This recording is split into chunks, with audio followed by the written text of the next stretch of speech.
Greetings, everyone. This is Jeremy Halton here, and welcome to our first lecture on the topic of New Testament Christology. In this lecture, we're going to be giving a fairly brisk survey of what the New Testament is, and what the New Testament says about God, about Christ, and about the Spirit.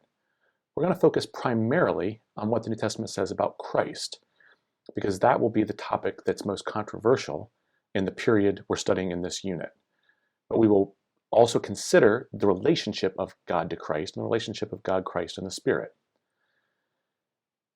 Very briefly, what is the New Testament? The New Testament is 27 books, written more or less toward the latter half of the first century, beginning with Paul's letters written in the late 40s through the 60s, and followed by Gospels, a book of Acts, a book of history about the early movement, and assorted other letters, one book of Revelation. We are going to give a rough sketch of what it has to say about who Jesus Christ was, and try to explain why it was there were a set of problems, a set of puzzles that the subsequent several centuries of Christians would put their energy to unraveling. In order to talk about New Testament Christology, we actually have to pause and say a bit about Old Testament theology.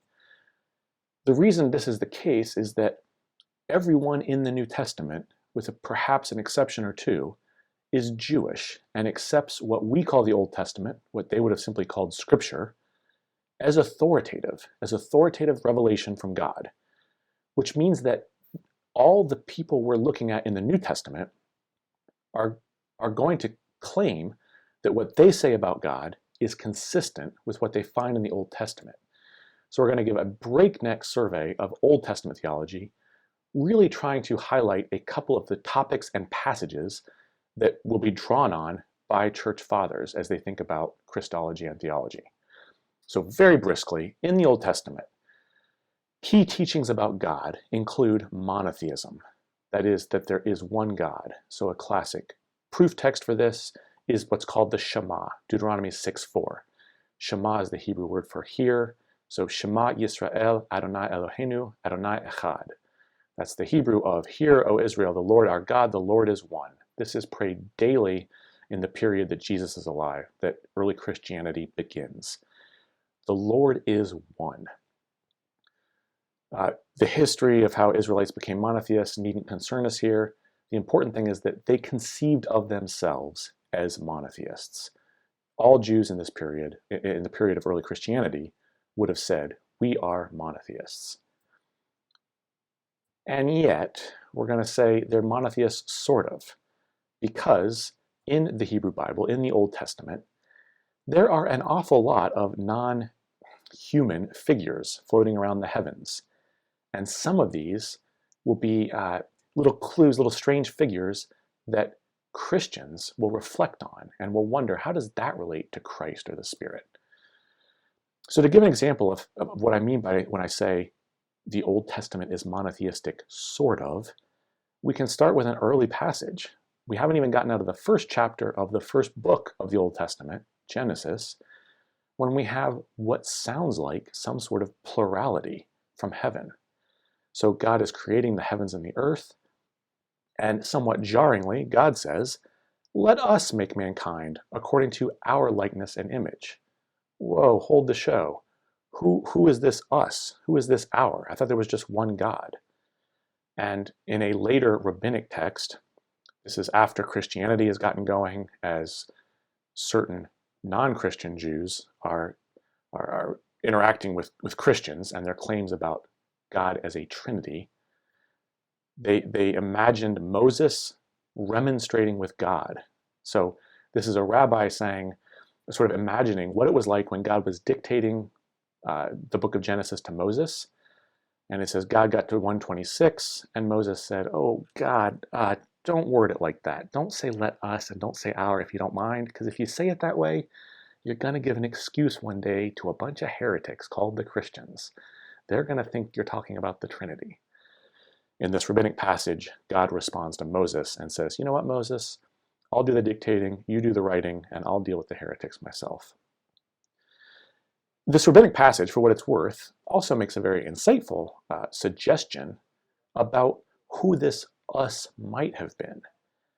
And it says, now who could God have been talking to? It says, he might have been talking with the angels who were with God in heaven. And he might have been talking to his wisdom. And we'll say more about those figures momentarily. There are angels, and angels would seem to be not that confusing vis-a-vis monotheism, because you'd say, well, they're intermediary figures. And yet, in a lot of Old Testament passages, the boundary between an angel and God is not all that clear.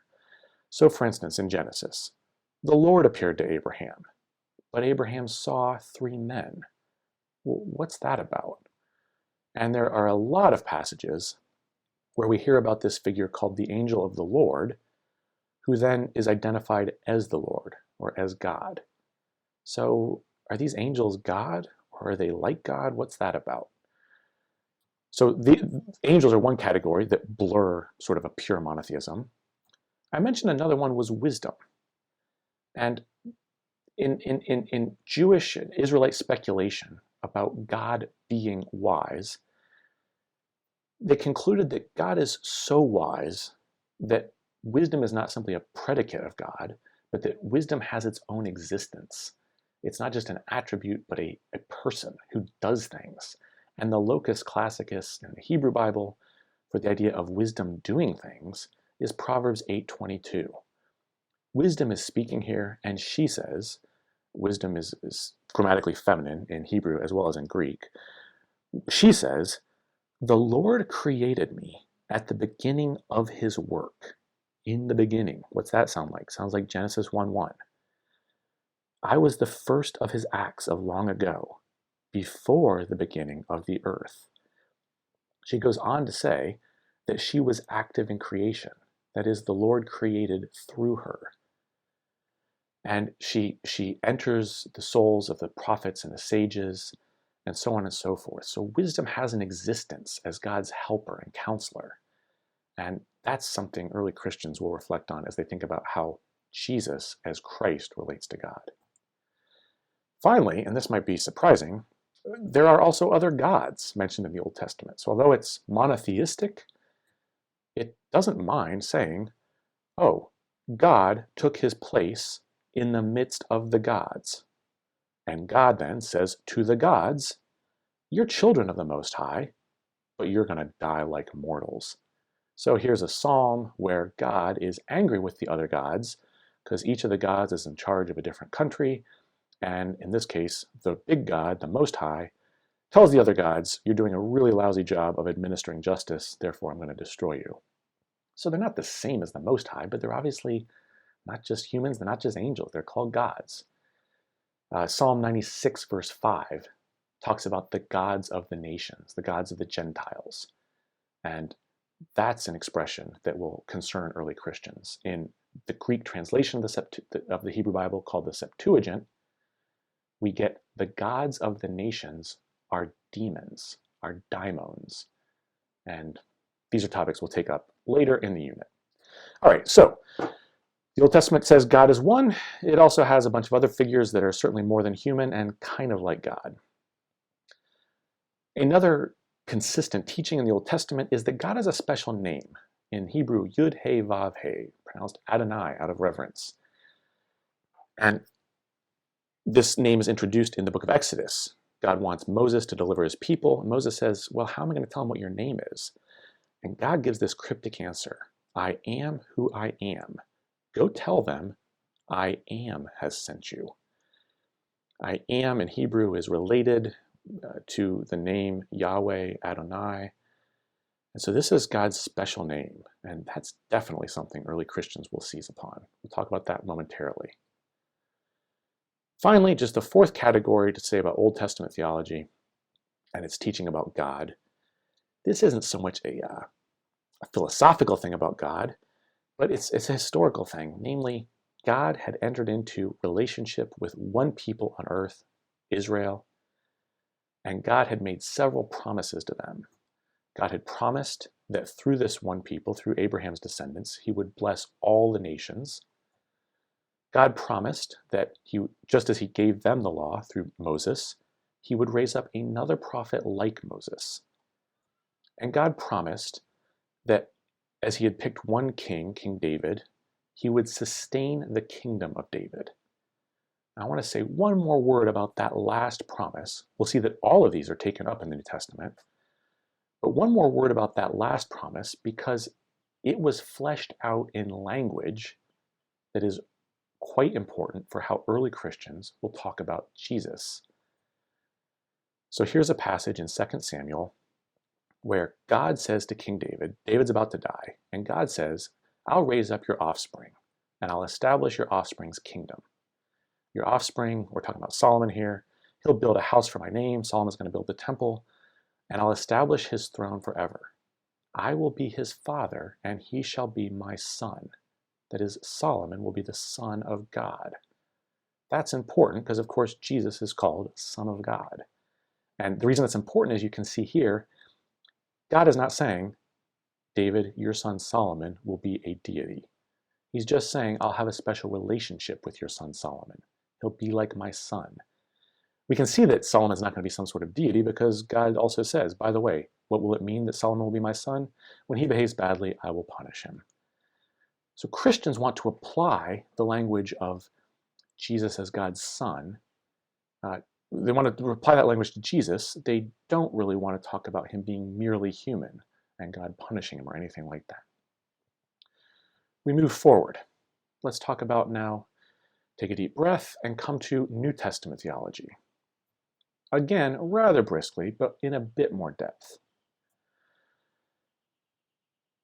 We'll just have to begin somewhere, so we will say, a man named Jesus from a village called Nazareth comes preaching repentance. He gathers followers, and after he is put to death by the Romans, his followers see him alive and they see him exalted to God's right hand. His followers spread the word about God's victory through him, and they ultimately spread it beyond the boundary of the Jews. So the word is spread among Gentiles. And this happens through Jesus is active in his ministry through, let's say, 27 to 30 of the first century. By the latter half of the first century, Gospels are written describing his ministry. Let's go back through this in a bit more detail and think about what Jesus said and did that led to people ultimately thinking that he is the Son of God and co-equal with God. Jesus primarily comes preaching repentance to the one true God. That is, Jesus did not come and teach about his own being equal with God, or at least not very much. What we find is Jesus saying things like, when asked by a scribe, so what's the greatest commandment in our Bible? Jesus sounds like a good Jewish monotheist. Jesus says, well, he quotes the Shema, Hear, O Israel, the Lord our God, the Lord is one. So far, so good. And he quotes Leviticus 19:18, love your neighbor as yourself. There's nothing controversial here. We can see that because the scribe says, good answer, teacher. And Jesus says to the scribe, you're pretty close to the kingdom. Everything's hunky-dory. Normal Israelite views of God. Jesus is sharing them. Others are agreeing with them. We have Deuteronomy 6:4 and Leviticus 19:18. So the question is, how do we get from Jesus proclaiming the one true God to a couple centuries later, Christians formulating in a creed, Jesus is the one true God, God from God, light from light, true God from true God, begotten, not made, of one being with the Father. In other words, here's the nub of a problem. To quote from a recent book on this topic, how on earth did Jesus become a God? That's the question. Jesus comes preaching about God. Pretty soon his followers are saying he is God. Well, this needn't be entirely attributed to Jesus' followers somehow getting the wrong idea about him. Jesus himself has a pretty exalted view of who he is. We see him calling himself Son of Man in his ministry. Now, Son of Man in Aramaic and in Hebrew merely means human being. It doesn't mean anything else. It means human being. But we can see a very important passage, a very famous passage from the book of Daniel, which uses this expression, Son of Man.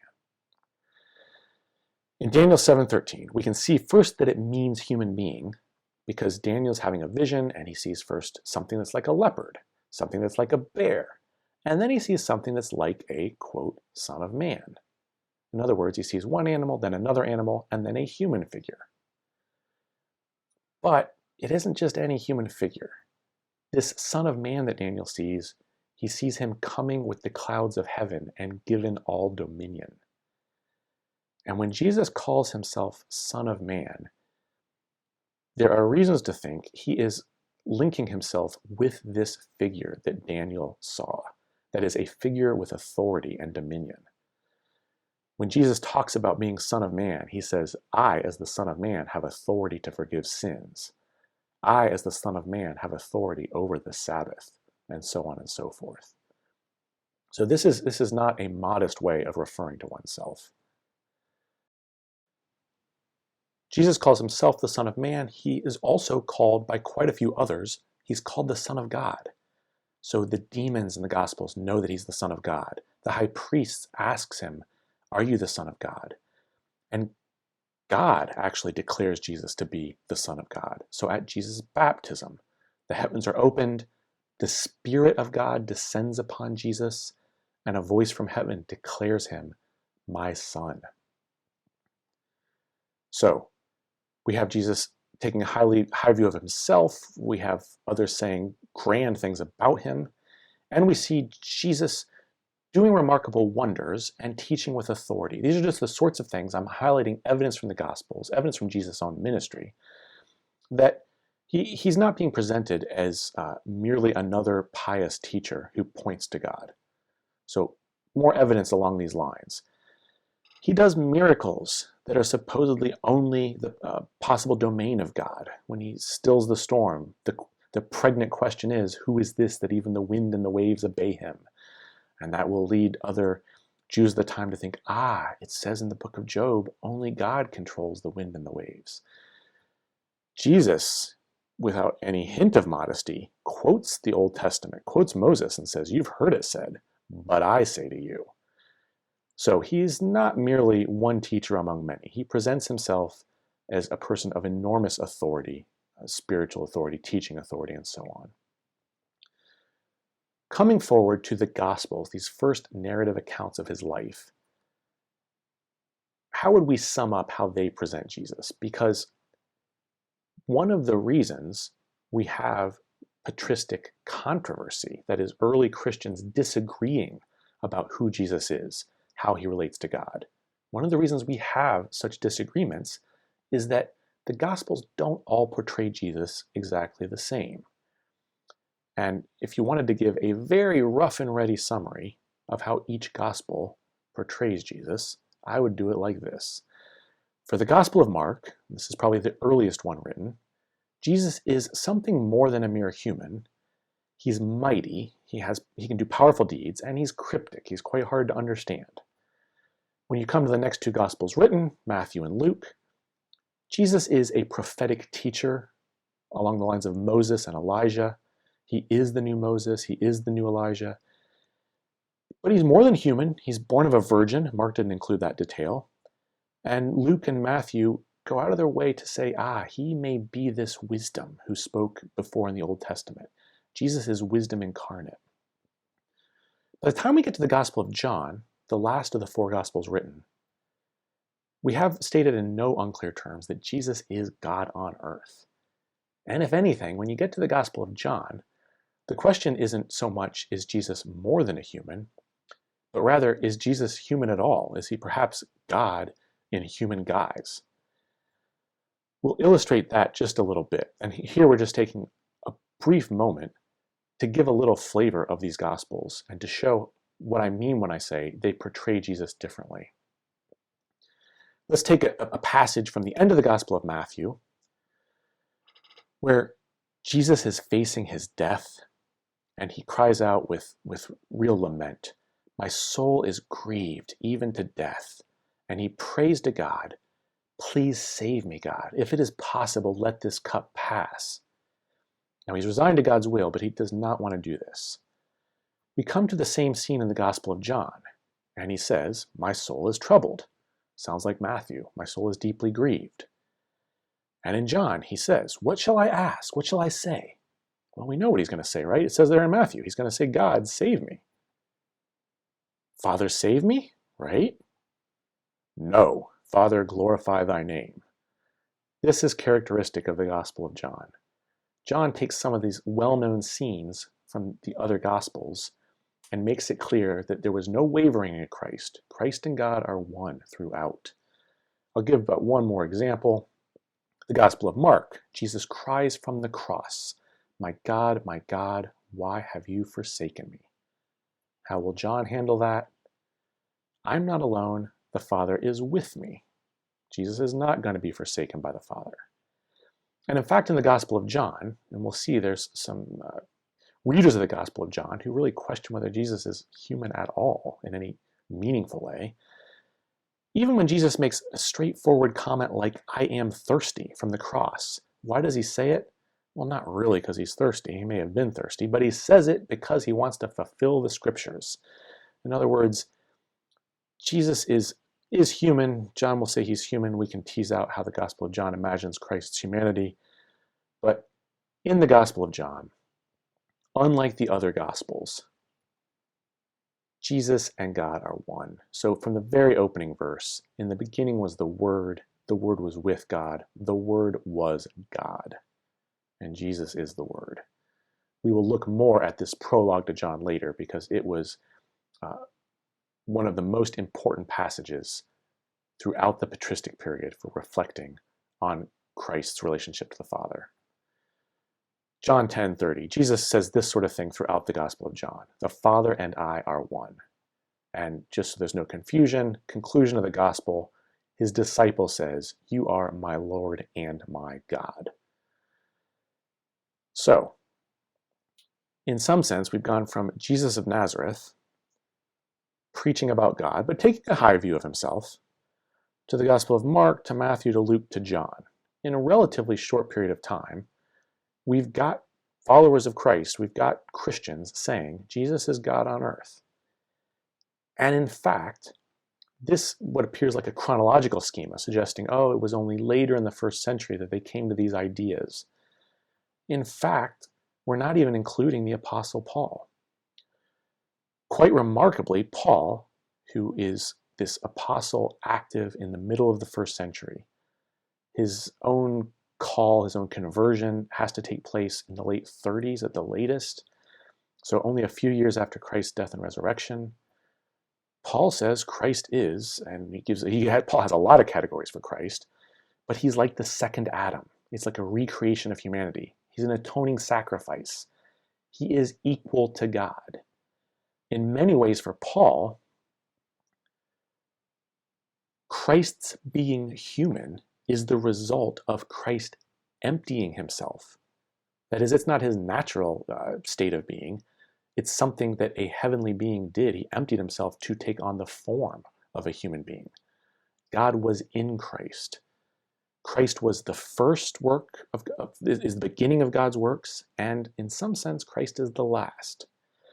So we will look more closely at the Apostle Paul's teachings about Christ because, like the Gospel of John, some of Paul's teachings were subject to careful scrutiny, and there was disagreement about how to interpret them. But I bring Paul up to say that it's not the case that only later on in the day were people speaking of Christ as equal to God. This happened with remarkable quickness. And that's the reason there are books like How on Earth Did Jesus Become a God? How did this happen so fast? We'll take a deep breath here, and then we're going to kind of try to draw some threads together. What we want to ask about is how it could be the case that people like the Apostle Paul, who was a Pharisee, who was an observant Jew, could be born and bred on the scriptures of Israel, which insisted on God being one, and could now speak about Jesus as Lord and God. So let's come back to these first categories we looked at on Old Testament theology and kind of compare them with New Testament theology and see how they're taken up changed, adapted, and so on. All right? So for Old Testament theology, we have monotheism qualified, heavenly figures, God has a special name, and God has a special covenant. Let's go through these. How do they compare? We'll start with monotheism. In most ways, the New Testament authors never waver in their affirmation of the oneness of God. 1 Corinthians 8:4, and this is just one example of many. Just as Jesus said, "Hear, O Israel, the Lord your God, the Lord is one," that's the greatest commandment. Paul says casually to a group of pagan converts to Christianity, "We know that there are no idols in the world. There is no God but one." There's Paul alluding to the Shema. There's just one God, folks. That's it. And Paul, in fact, although he speaks so highly of Christ as God's Son, even says the Son will be subjected to the Father. That's a passage that will lead to a lot of patristic controversy. But for now, the important thing to note is that even the Son of God, who is subjecting all inimical elements of the cosmos, even he, in the end, will be subject to God so that God is all in all. In the end of the day, one God for Paul. All right, so they're monotheists. And yet, they say these things that you'd think would make a normal monotheist wrinkle his or her brow. So the Gospel of Matthew concludes with this triadic formula: the Father and the Son and the Holy Spirit. Interesting. You'd think that would sound jarring to someone who was self-consciously monotheistic. We find in one of Paul's letters, the Epistle to the Colossians, in Christ, all of deity dwelt in bodily form. So the purpose of this semester will be teasing out what statements like that can mean and how they can be reconciled with pure monotheism. What if we think about this host of heavenly figures? Well, on the question of gods and angels, we're going to find the New Testament insisting that Jesus is not simply one of these things. He's not just an angel. So Hebrews 1:5, for instance, goes out of its way to say, "To which of the angels did God ever say, 'You are my son, today I have begotten you'?" That is, Hebrews wants to say, he is not just one of the special angels, he's more than that. This is God's son. We already saw that Paul insists there are no other gods. What about wisdom? We saw that this is one of the sort of interesting heavenly figures in the Old Testament. This is a figure that early Christians, that the New Testament takes up and says, you know what? That might be what Jesus is. So we see in the Gospel of Matthew, for instance, Jesus is speaking and he says, wisdom is justified by her deeds. People are criticizing him and he's like, you know what? I am wisdom and I will be justified by what I achieve. The book of Colossians uses the language from Proverbs about God creating through wisdom and applies that language to Christ. I know we're moving briskly here, but these are all topics we'll unpack in subsequent lectures.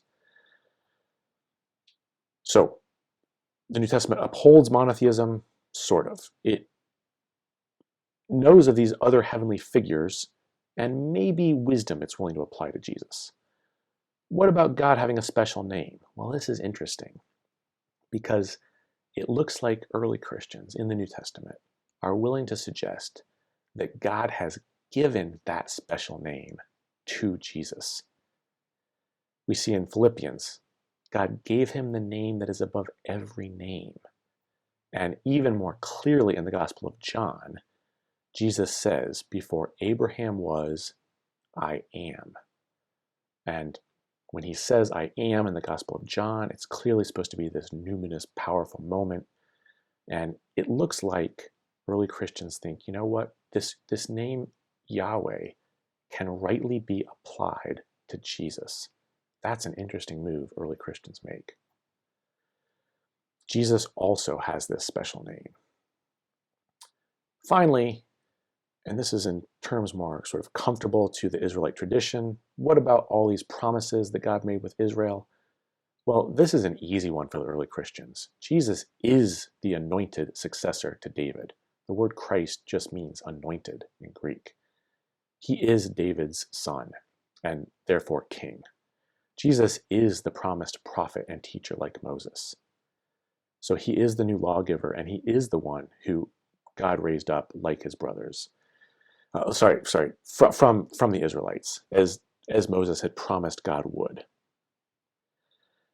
And Jesus is the one who brings the blessing of Abraham to the nations. So these categories are taken up in the New Testament. All these ideas of God having a special covenant with Israel. What people like Paul want to say, what people like Matthew want to say, is that God kept God's covenant through Christ. Christ is therefore the fulfillment of these promises. It's God's keeping God's end of the deal. To try to draw things together, I want to use a category which is a little crude, but I think will be useful, and that is to talk about the fact that there is some diversity in the New Testament, and you will hear people speak of higher and lower Christology. That's a category we will use throughout the semester when speaking of Arianism or Sabellianism, or these different ways of making sense of how Christ relates to God. Different patristic figures and different heretical figures will seize upon this or that passage in the New Testament. As I said, within the New Testament itself, you have diversity in their portraits of Christ. And if you wanted to sketch lower to higher Christology in the New Testament, what's important to say is that you've got to sketch it vis-a-vis some question. I think you could say, related to the person of Christ, how does Christ relate to the Father? You would say the Epistle of James has a low Christology. It hardly mentions Jesus at all, in fact. The Apostles' first sermons in Acts have a low Christology. They sound like Jesus is adopted as God's son. Not that he always was, not that he came down from heaven, but that he's a person who God made God's son. We could go to the Gospel of Mark and Matthew and Luke and finally get to Paul's letters in the Gospel of John, where Jesus is equal to God. But before we move on in this semester to chronologically later periods, I think it's useful to think here about the fact that you could ask about higher and lower Christology vis-a-vis other topics. Rather than asking about the person of Christ, what if we asked about something else, like the teaching of Christ? And we said, who has a stricter Christology and a more lenient Christology? That is, who most rigorously enforces Christ's teaching? And in that case, all of these letters would be reordered. All these New Testament books would be reordered. And you'd actually say that the lowest Christology, the Epistle of James, has the strictest Christology. It's chock full of Jesus' teachings, and it insists strenuously that they must be followed. So does the Gospel of Matthew. And in fact, in this case, Paul's letters would be at the bottom of this sort of chart, because Paul hardly refers to Jesus' teachings. You could do this all day. You could ask about Christ's teachings about a particular topic. Say, who is strictest about Christ's teaching on money? And you could reorient it again and say that, probably the Gospel of Luke, or the Epistle of James, or the Apostles' first sermons, all of which insist very strongly that money must be shared or given away or not had at all. You get the idea. I don't want to belabor the issue, but you can see that it's not quite fair to James or Luke or Mark to say they have a low Christology. What I think would be more adequate is to say that there are different aspects of Christ's ministry and his person that they choose to emphasize. James focuses on the wise and life-giving teachings of Christ and urges people to follow them and meditates on how to follow them.